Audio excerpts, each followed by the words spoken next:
So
when in doubt, just repeat after me.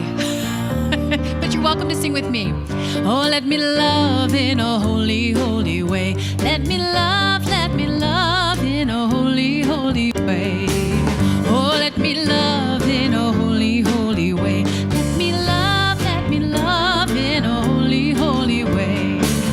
Oh, let me know that love is all around. Let me know that love is all around.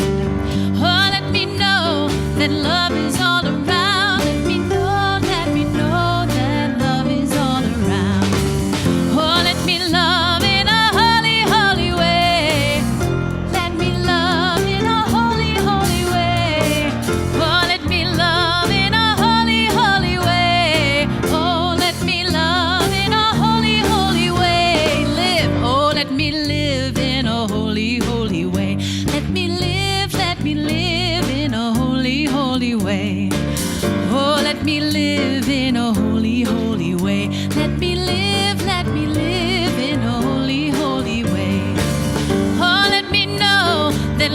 can heal us all. No, let me know that love can heal us all. Oh, let me know that love can heal us all. Let me know that love can heal us all. Yes. Oh, let me live in a holy, holy way. Oh, let me live in a holy, holy way. Yes, back to love. Oh, let me love in a holy, holy way. Let me love in holy, holy. One more time. Oh, let me love in a holy, holy way. Let me love in a holy, holy way. That was absolutely beautiful. Nice. Yes, Lauren, that was beautiful. Thank you. Doesn't she just make you realize this day was made for us to rejoice and be glad in? Indeed. Yes. And that's what we are doing. And welcome. I'm Shireen Hill, and I'm so glad you're all here. I'm glad everyone is joining us in the virtual sanctuary. I'm excited. I'm seeing lots of new faces. I've gotten to meet some people and already forget their names. I apologize.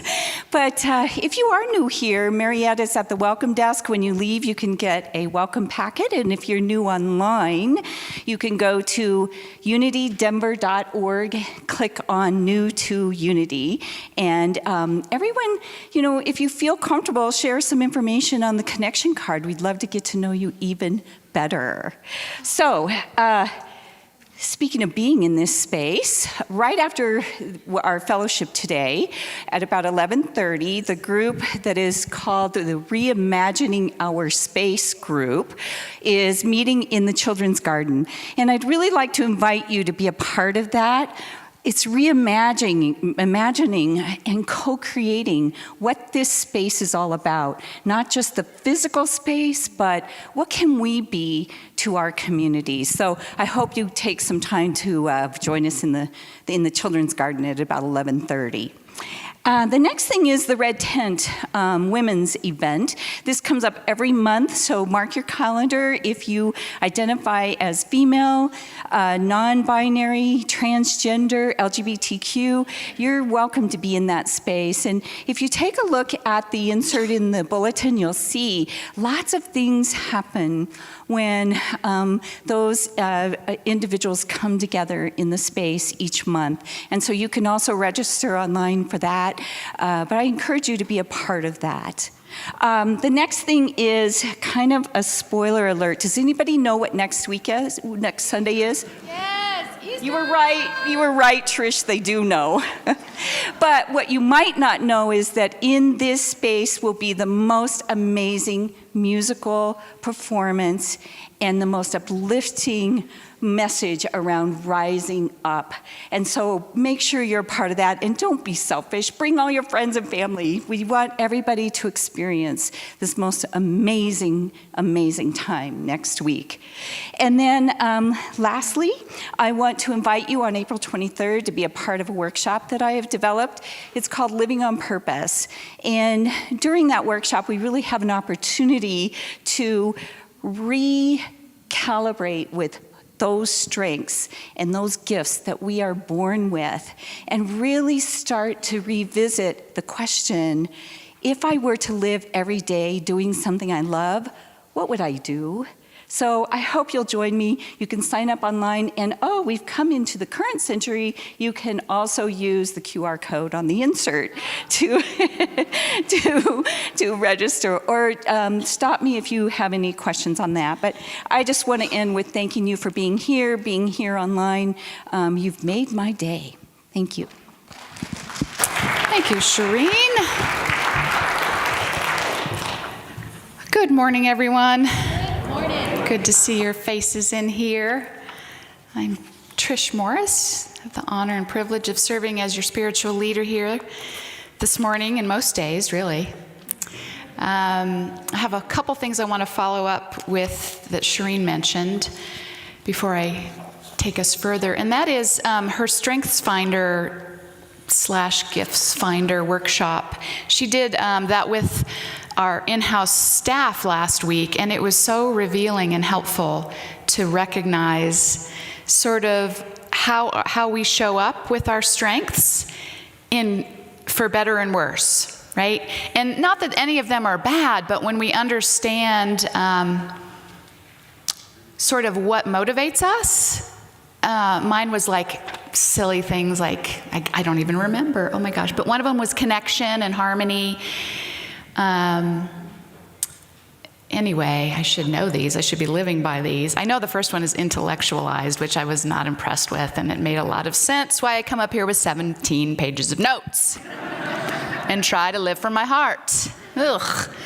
But it really helped us realize how we can work together from those strengths and recognize that that's when I show up like that with my mind on fire, that's kind of just part of what one of my strengths is and what I want to bring. So I wanted to offer that to you. If you're thinking about it at all, I highly recommend it. I had done it years ago, and it was much more meaningful this time. Perhaps I was more willing to work with my own strengths and stop wishing for other ones. That's the other thing. Learn what you're good at and do it, and stop, I'm saying this to myself as well, trying to be good in something that's really not your strength. There are other people right there ready to do it. So that's my plug for that. And I wanted to also mention to you, I wanted to follow up with you, as you will recall, those of you who were at the annual meeting, your council mentioned to you that they would be moving forward in replacing the old boilers and the rooftop air conditioning units, which Doug Harris reminded you were installed when I was 3 years old. I think he was 30, so you can do the math. They are old. And so they have moved forward with that. The air conditioners on the roof were replaced last week. Yes. And just in time for the warm weather, and moving forward with the boilers next week after Easter. So, as Shireen mentioned, we are coming up on Easter, which you know what that means, at least in my household. Oh, time to take down the Christmas lights from the roof. Oh, there are some other meanings as well, but that's just what came to me. So I just want to acknowledge that we had a computer malfunction this morning, and my precious notes almost didn't come out. Can you imagine? But my slides did not make it, so they were a casualty in the computer problem. So this is an invitation to go with what is and keep standing and breathing and know that you can pull it together. So support me in doing that, won't you? So I just invite you to take a minute and just let yourself arrive here, taking a breath. We come together purposefully to connect with the truth of our being, to know that and to see that shining forth in those around us, to call that forth in our world. And so we begin, as we do every Sunday, by affirming our creed together.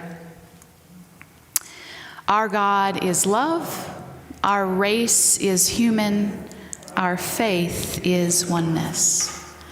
And we're continuing on through the wilderness. My reading to you again comes from Finding Yourself in Transition, Using Life's Challenges for Spiritual Awakening by Robert Brummett. And hopefully you've been a part of the voyage at some point, so you know we are still discovering what is available to us as we are in that period of the void or the wilderness. We've been considering that through the lens, sort of metaphysically, of the story of Exodus. And so that's where we'll pick up today. One might say that this was Israel's experience of initiation. Like most initiations, it wasn't easy.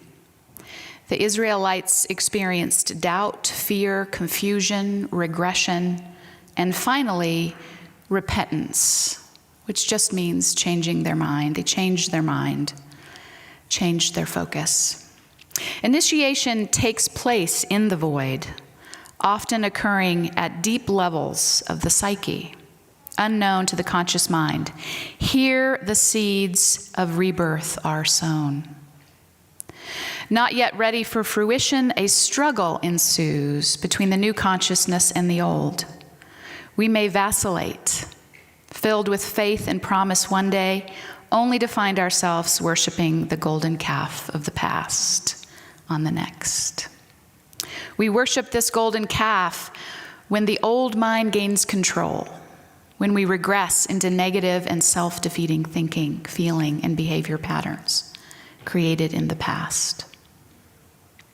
Whatever regressions or setbacks we may seem to be experiencing, it is very important that we continue to do our inner work and to have faith. What appears to be regression is a normal part of an evolutionary process. Eventually, we will regain our conscious connection to the Lord within, and we will be guided every step along the way.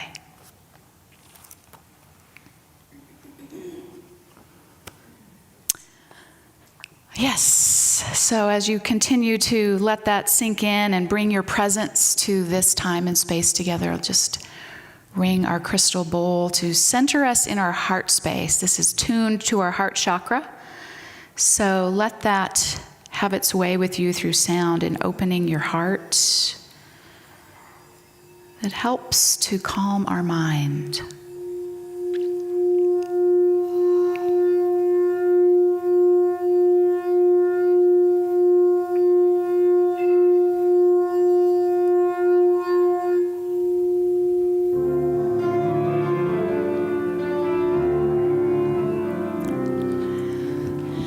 Surely the presence of love is in this place.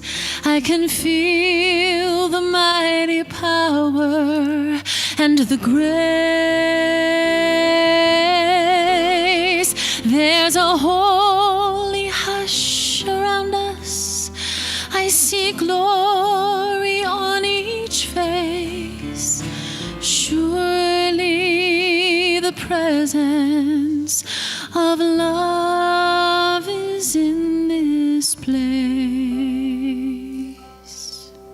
Surely the presence of love is in this place because you are in this place.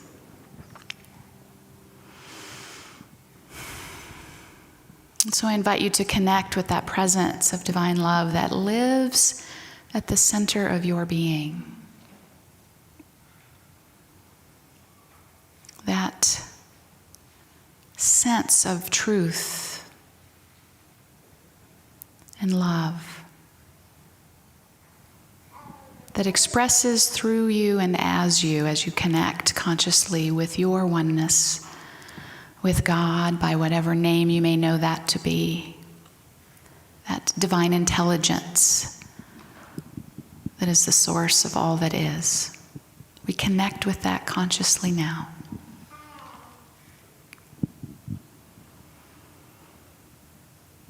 Claiming that divine life force is moving in and through us, guiding us, supporting us.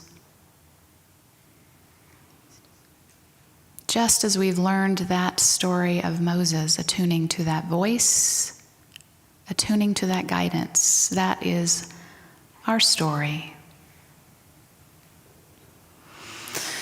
And so we breathe in and we connect with that right here, right now, regardless of what's going on around us. We take time to know that truth of our being.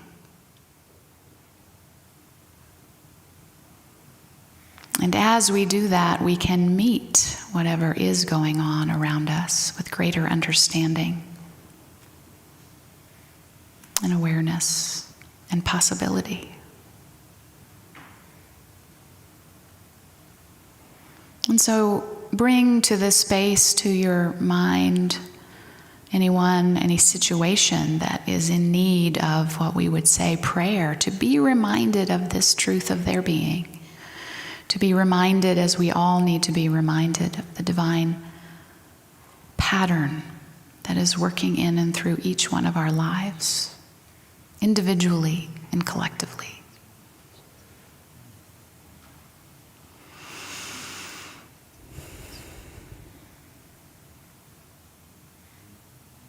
So may the power of that truth guide each situation, each person, beginning with us as we move forward this day.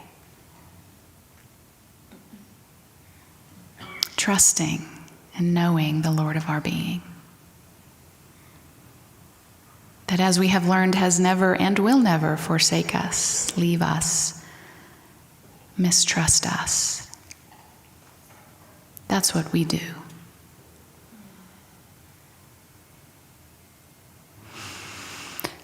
No, it awaits us in the full presence and full radiation of who and what we really are.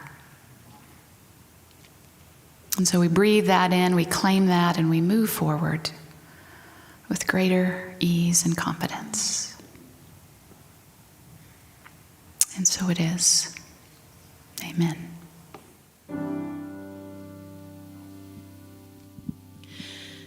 So many words to say, but I'm opting for silence.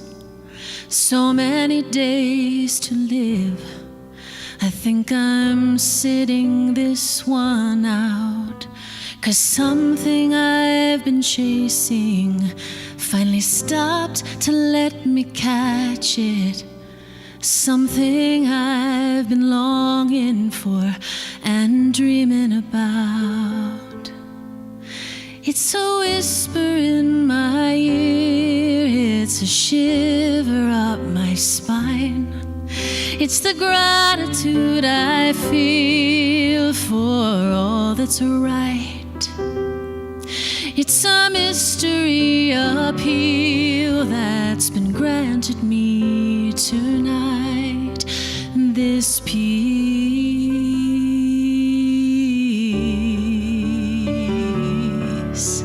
It's something so elusive, something close but far away. It's the home that I can't live in yet, somewhere in outer space. And sometimes I barely catch it when I walk into a room. The curtains are still swaying and I feel the air move, and it whispers in my ear and it shivers up my spine. It's the gratitude I feel for all that's right. It's a mystery appeal that's been granted me tonight. And this peace.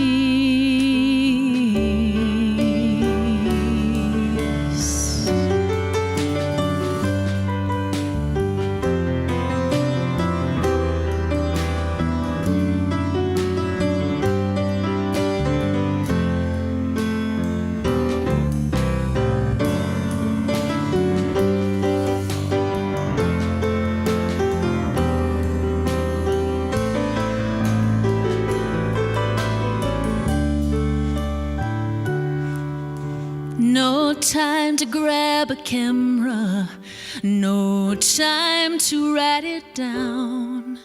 Just time enough to breathe it in and linger.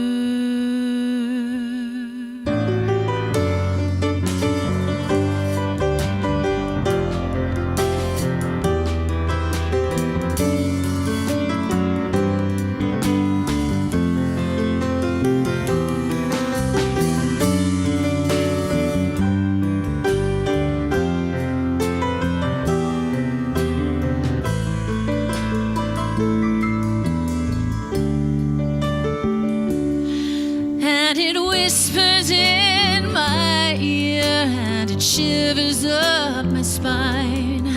It's the gratitude I feel for all that's right. It's a mystery appeal that's been granted me tonight. This peace.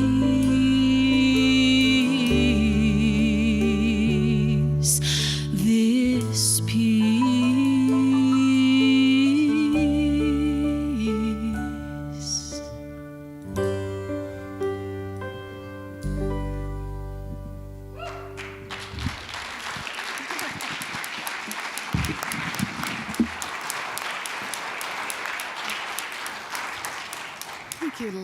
Thank you, Lauren. Beautiful as ever. Yes, so as I think someone mentioned as a joke out in the hallway, it's Palm Sunday. Give me a high five. Oh, good, you're in a good mood. Oh, thank goodness. Palm Sunday we know as the beginning of Holy Week in the Christian tradition. The day in which Jesus was arriving in Jerusalem to celebrate Passover. And Passover, luckily, connects with what we've been talking about because Passover was the celebration, the yearly celebration, marking and commemorating this story of Exodus, the successful release from bondage of the Israelites led by Moses, finally to the promised land. And so Jesus was coming to celebrate that rich tradition all those years later. And we know there's more to that story that we'll follow more next week. And Christians and Jews this week, so Passover for our Jewish friends is Friday, and Maundy, Thursday, Christians will be experiencing and remembering the Passover dinner as well. So it's a sacred time in those traditions. And I thought about it differently this year as we've been talking about this story of Exodus more deeply and considering it as we have from a metaphysical lens, we talk about the people and the places, but looking at how this story represents parts of us, parts and aspects of our own consciousness, and particularly parts that get triggered in times of great transition, which is really what that story is showing us.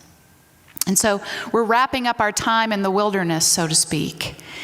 And we are reminded of the wealth of this time and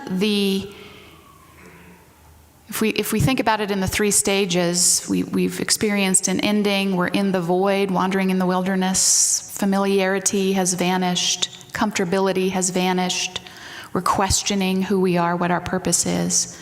Some of the same rules don't seem as valuable or to really even need to be followed in this time. And there's something coming, but we don't know quite yet what. And so we notice the tendency to want to do what in this in-between time? Force it. Get to the new beginning. Let's go. Or, which way do we run? Usually back to Egypt. Let's just get back. We knew what to expect there, right?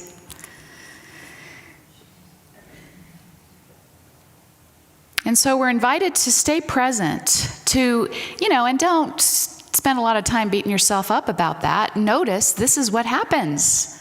This is what we're tempted to do, and we're tempted together. We're in it together. Some of us are like, get on with it, Trish. We are so ready for the promised land. This is ridiculous.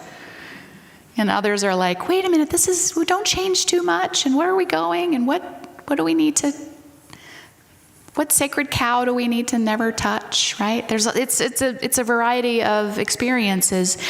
And in that time, we've come to realize too, I love that discussion that we had about our temptation to worship false idols, to worship parts of our identity that really don't keep us connected with the truth of our being, and in fact, tend to cover it up when we are honest about it, right? How we vote, who we love, where we worship, all those things that we come to identify as who we are, and we begin to worship them over the greater truth of our being. And we begin to judge others for how they do or don't do that. And we also took time to notice, and probably still are, some of those thoughts and those beliefs and those habitual behaviors that we fall right back into because they're comfortable and they limit us.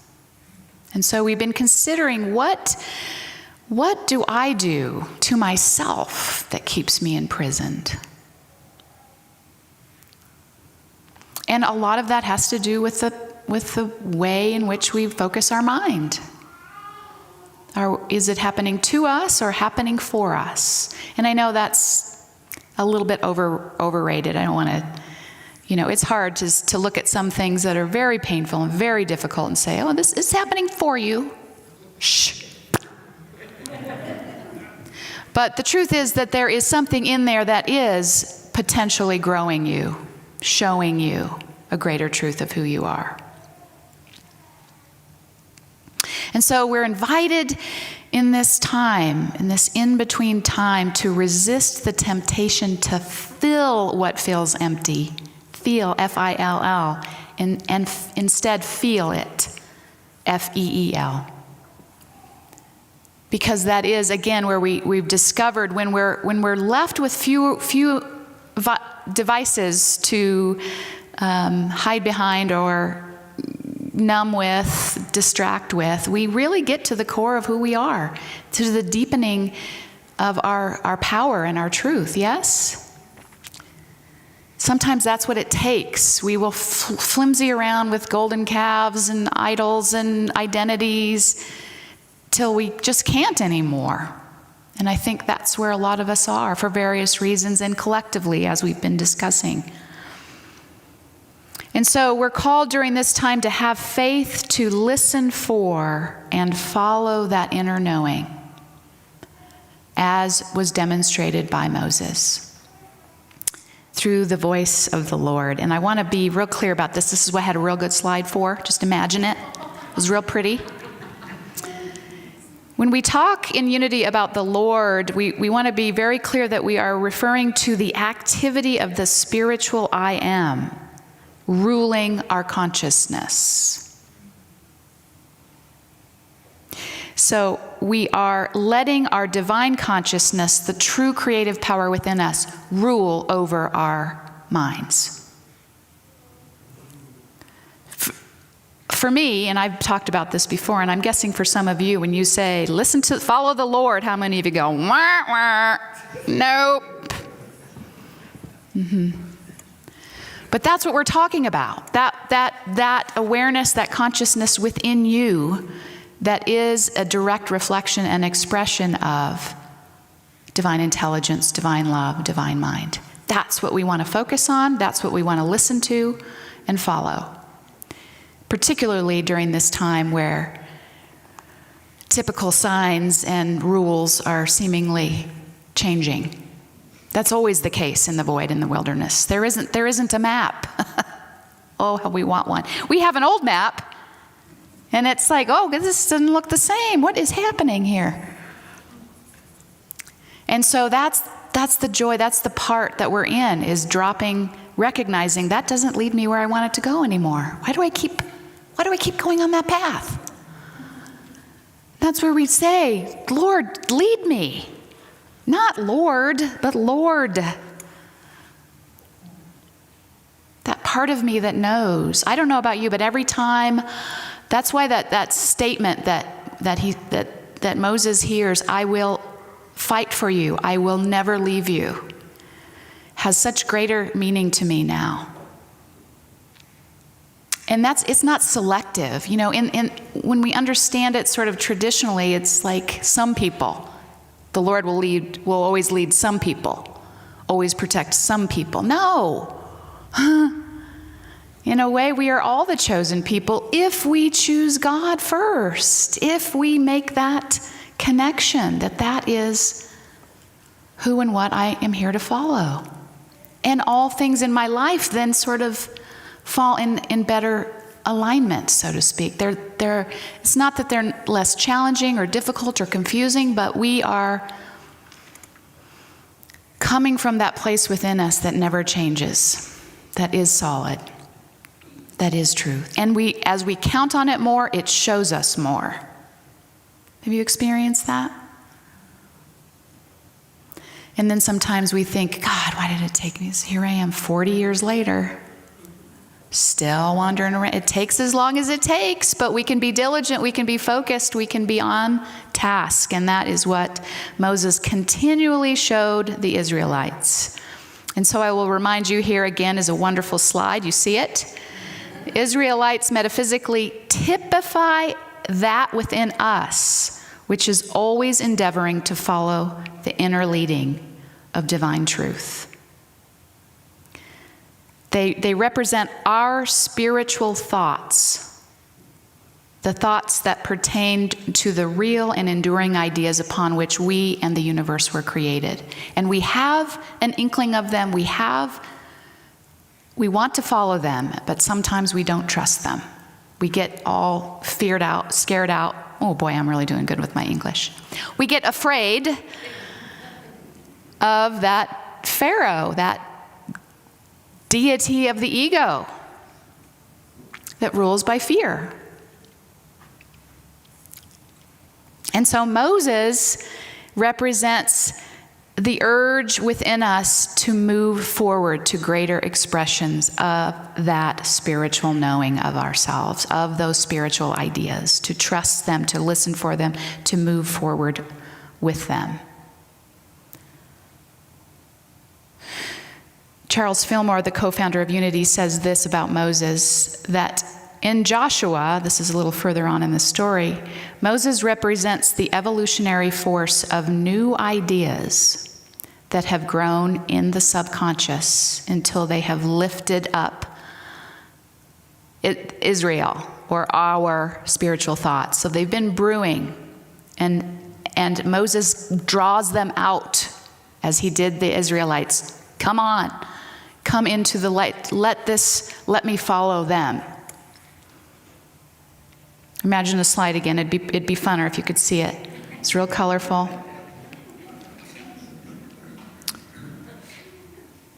So lifting these spiritual thoughts out of the depths of sense bondage, which is represented by the Egyptians in this story, to a higher life expression. Moses has led the new ideas safely through the wilderness of our untried and undisciplined mind to the border of the promised land, at which point he gives up leadership to Joshua. People say it's so sad that Moses never made it in. That wasn't his job. He did his job. He led them successfully through the wilderness. And as we've heard, I've sort of joked that, they were sort of whiny and complaining. Wish we could just go back to Egypt. Sort of like us, when we're really being called up and out. Oh gosh, just get to the new place or take me back. This is exhausting. This is scary. This is uncertain. Yes. And with every crisis, there's a series of crises. They celebrate, they make it out finally. Then they discover they're in the desert and they don't really have any water.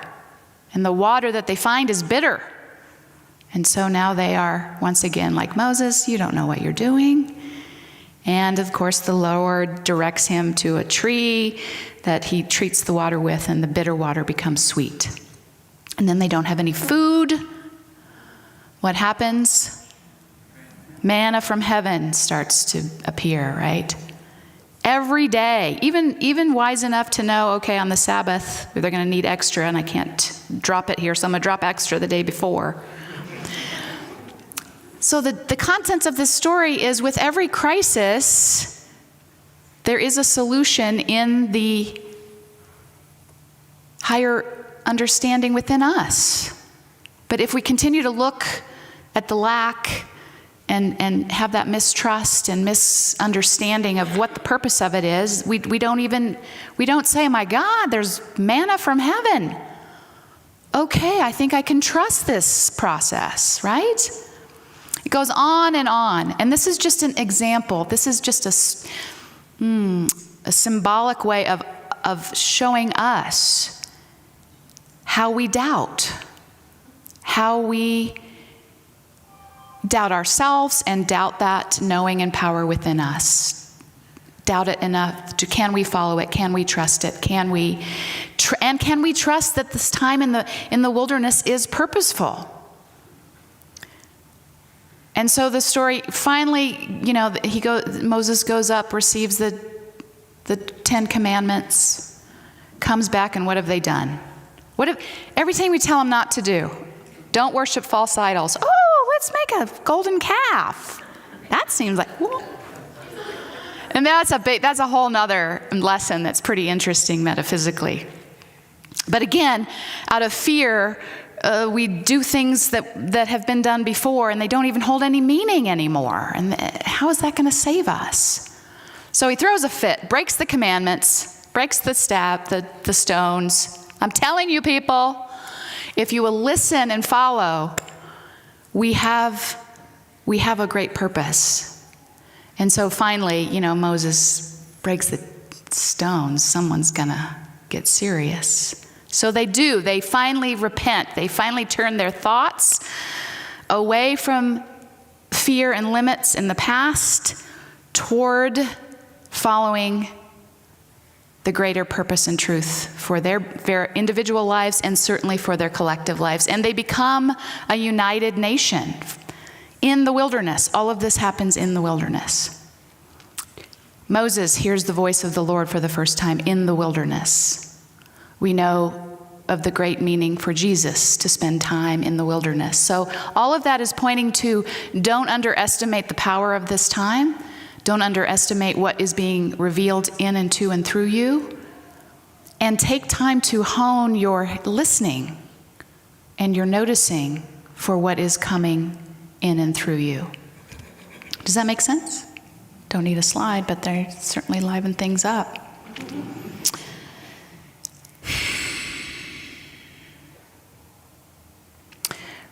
Robert Brummett says this: we see a pattern which is repeated many times during the wilderness experience. The people experience a crisis. They murmur against Moses. The Lord intervenes and saves them. And then a covenant or a promise is made by the Lord to the people of Israel. Sometimes with conditions like follow me. Sometimes no conditions. The covenant has relevance to our own transition process, for the Lord symbolizes the I am within each of us, our divine essence. And if we listen to the still small voice of this inner knowing, which we also know as our intuition, follow the guidance that we receive, we too will be immune to the diseases of the ego, or the Egyptians. Indeed, the Lord is our healer, freeing us from the maladies of the ego consciousness, bringing us to our power and our wholeness.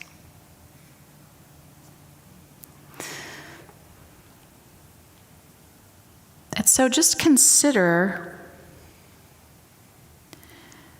this celebration of Passover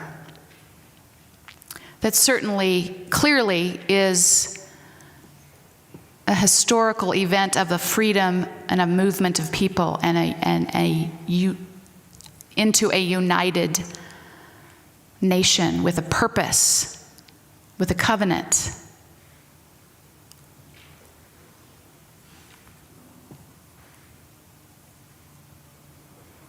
To celebrate that every year has deeper meaning when we consider, we can know pretty quickly to make that trek through the wilderness is challenging enough. That's oftentimes what they do in initiation process. We don't do that much anymore, and thank God. I'd be in deep trouble. Just the thought of having to endure, like they put you out there for 24 or 48 hours all by yourself. I would panic. I'd panic. But that it is an initiation, really, into our spiritual evolution. And as we not only survive that, we make way for a true new beginning.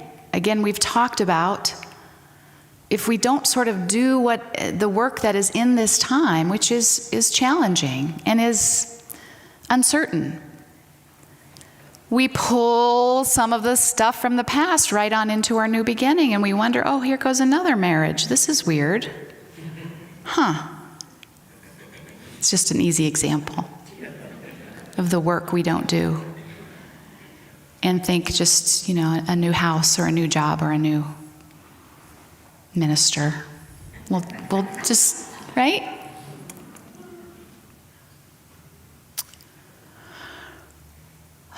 There's more I want to say about that, the significance of the Passover. I want you to consider for yourself celebrating what you have overcome. If you're in this time, as many of you, almost all of you raised your hand. I know there are some of you who weren't here last week, not that I am counting, are in transition, some form of transition, or you're feeling the collective transition that we're in. And so I think it's helpful to remember what you have already overcome, what we as humanity have already overcome. We're not done. We're certainly faced with big questions and big challenges right now. And so as we remind ourselves of that within us that does overcome, that within us that has already overcome, and that which has expanded us as a result of that overcoming, hopefully we are empowered and supported in moving forward in this current transition. And so as you celebrate that, you're also releasing any imposed prison of doubt, judgment, and regret in order to move forward more fully into the promised land that we are creating together.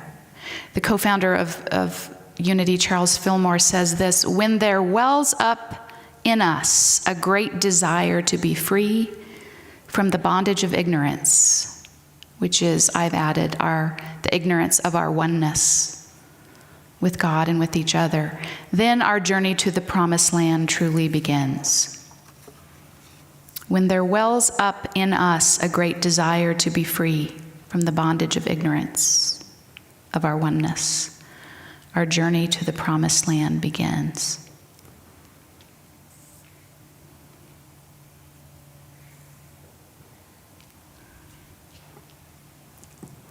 And so I know traditionally that the Jewish Passover celebrates that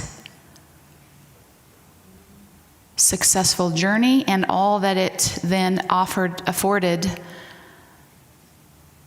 the Jewish people united together in that land that was promised. But they had to do a lot of work to get there. And remember, I'll say this well, I won't say that. I said it last week.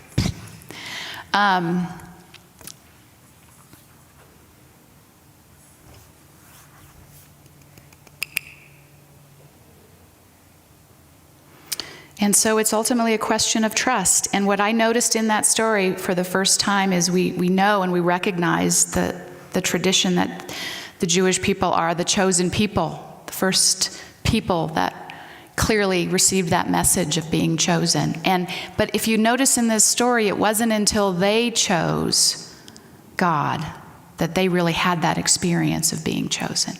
And of course, we are continuing to discover the access point to God within us and all around us, working in and through us at this time. And so, let us just take time to acknowledge that. We can do that in a time of meditation as we consider for ourselves what we have overcome, perhaps what we're overcoming, and the place and the space that awaits us as we do that work. The possibilities that occur to us as we do that work. So I just invite you to take a deep breath. Let your body relax.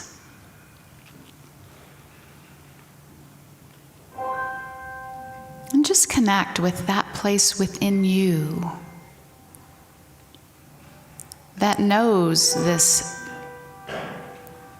truth that I've been alluding to, that is guiding us.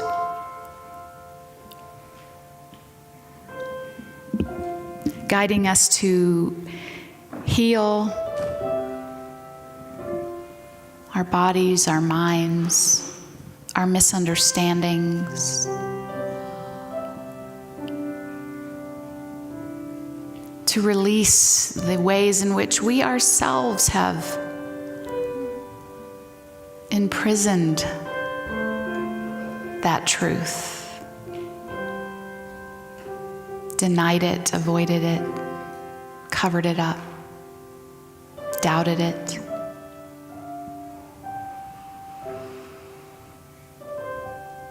And just breathe into the powerful truth that it is that has guided you every step of the way, most definitely in these times of wandering.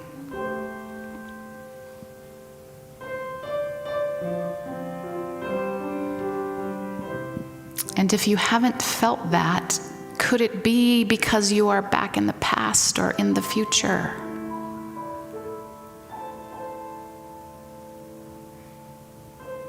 Can you be in this place, in this space of wondering, uncertain, and know and trust that you are indeed guided, supported?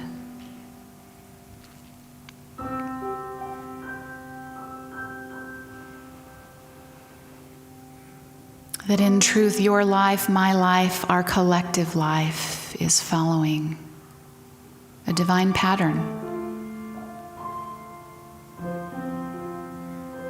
And it takes as long as it takes.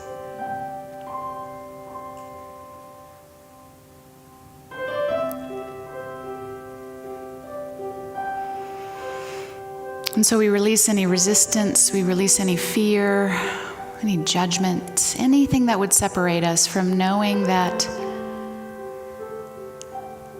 the truth and the wholeness of our spiritual nature is intact, seeking us as we reach out for it.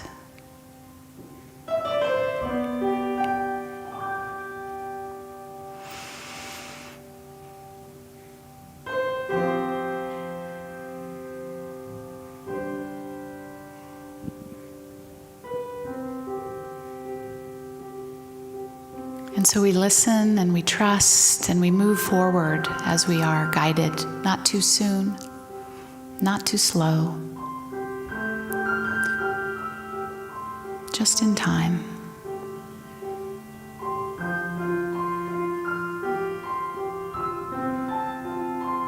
And we celebrate that within us that always overcomes.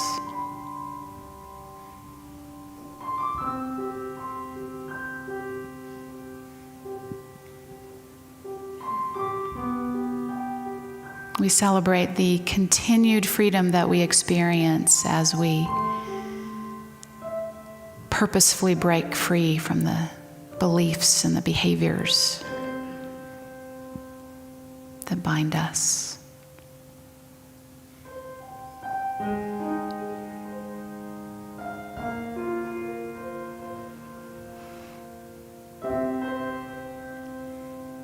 And we wait with great anticipation for what is being revealed in and to and through us as we move forward. May we be united.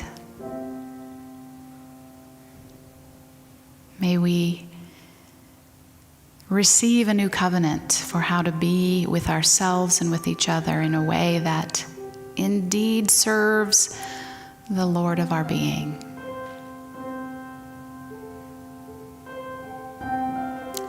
Spiritual truth that is yours and mine.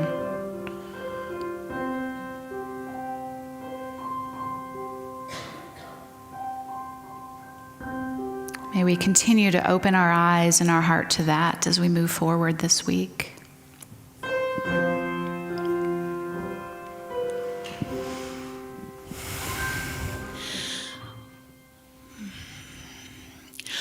Open the eyes of my heart, Lord. Open the eyes of my heart. I want to see you. I want to see you. Open the eyes of my heart, Lord.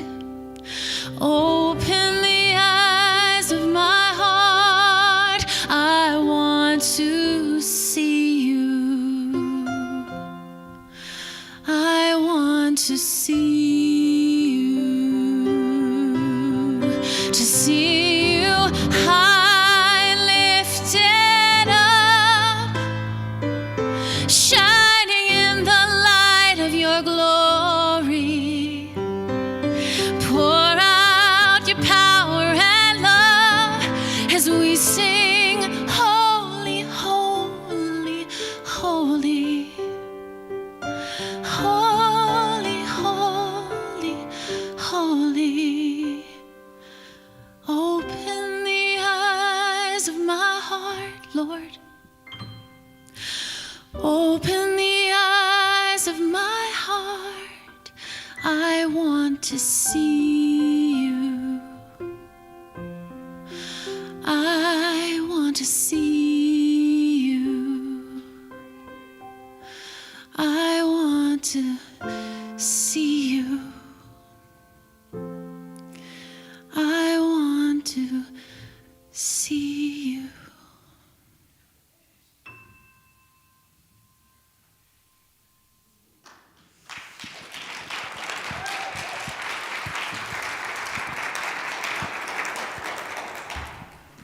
I was really reminded Kath isn't here. Praise!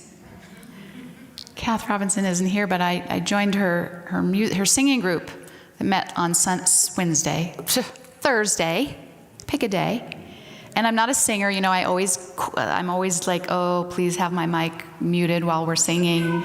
Someone is going to hear that. But it was really a great reminder of how music moves me out of my head and into my heart, to really feel some of that. And you just embodied that so perfectly. So thank you, Lauren. Now is the time in our service where we give of our good to support the work of Unity Spiritual Center Denver that hopefully is supporting you, and we continue to imagine ways that we are supporting the greater community and more of you. So there are many ways to give. There are some ways. Hang on a minute. Now, just slow down. We haven't done we haven't done this. This is our second time of passing the baskets in like a year and a half. So there are ways that you can give on the screen. You can certainly drop in cash or checks to Unity Spiritual Center Denver. I know many of you give online. You set it up automatically, and so we thank you for that. If you're watching online, there are ways that you can do that as well. You should see them on your screen. And so now I just invite you to hold, whether you have a gift to give or have given already, just hold that over your heart as we bless our offerings together. Divine love, as me, blesses and multiplies all that I am, all that I have, all that I give, and all that I receive. I am thankful. We thank you for that.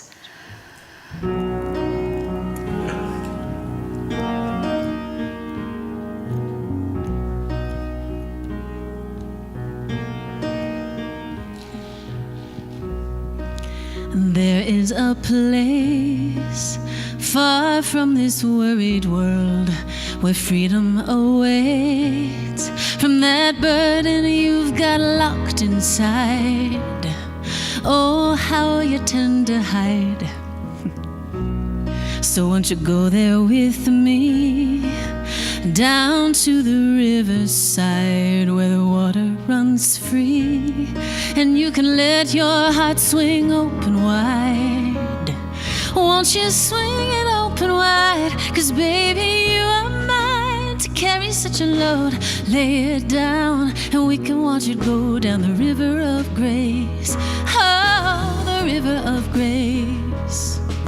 And all it takes takes is a little bit of faith, and Spirit comes and carries it away down the river of grace.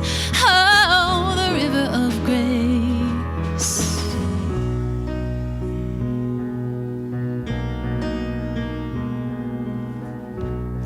Here's the beautiful thing, that river runs inside you, and you can go anytime, and it's there your spirit waits for you.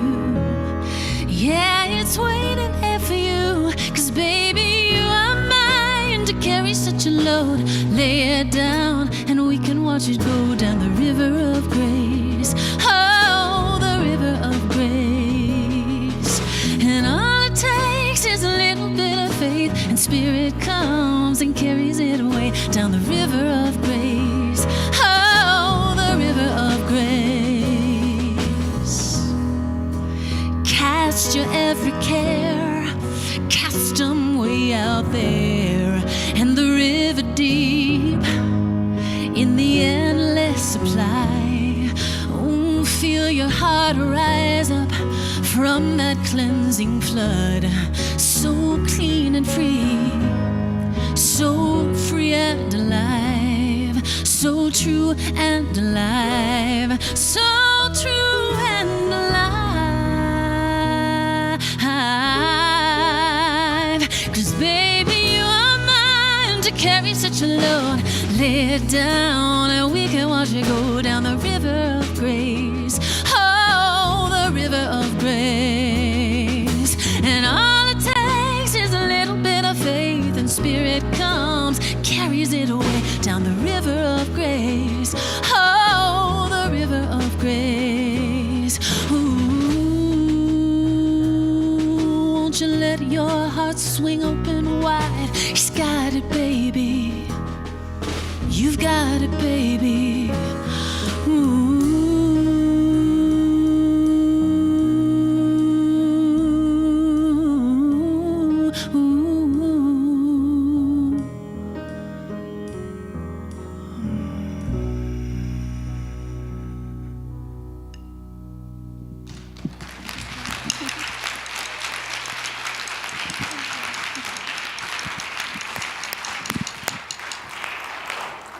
Lauren, Shealy, Martha, Nick, Scott.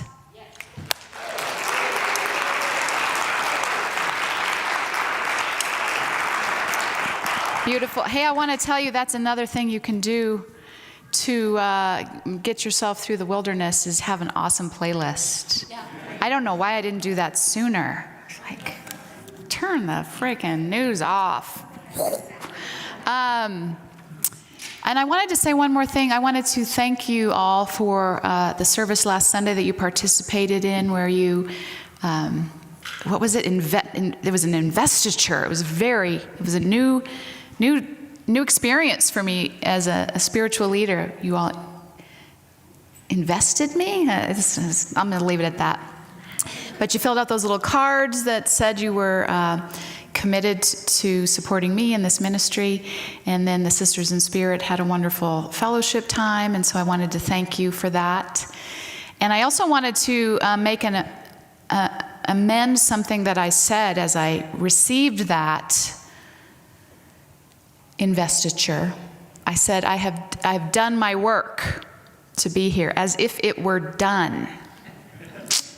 I have done a lot of work to get to this point to be able to say yes, to take on this role, but my work is certainly not done, and I am learning that each and every day. So I wanted to be sure I was clear about that. And to that end, Miss CJ has provided some pizza for fellowship today, so be sure you stick around. Have some conversations with each other, grab some pizza. And if you're interested in supporting our efforts to reimagine our space, join us at 11:30 in the Children's Garden. So thank you for being here. And we will close now with our prayer for protection. If you are able and willing to stand, I'll invite you to do that as we close out. Claiming together that the light of God surrounds us. I am the light of God. As light, I illumine my world.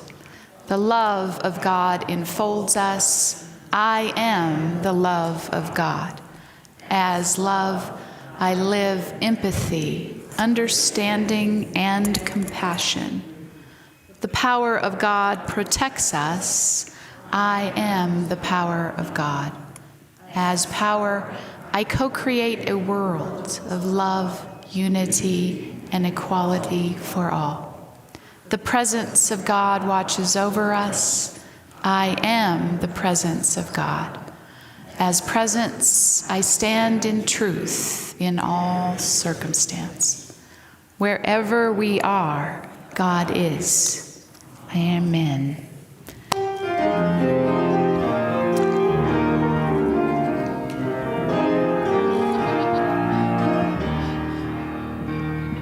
Love can move the world as the moves the sea. Love can cause the wars to cease. Love can move this world to peace. It's a tide that begins with you and me. Love can move the world as the warmth of the sun moves the trees. Feel the wind of love increase as we move this world to peace. Come love the world with me.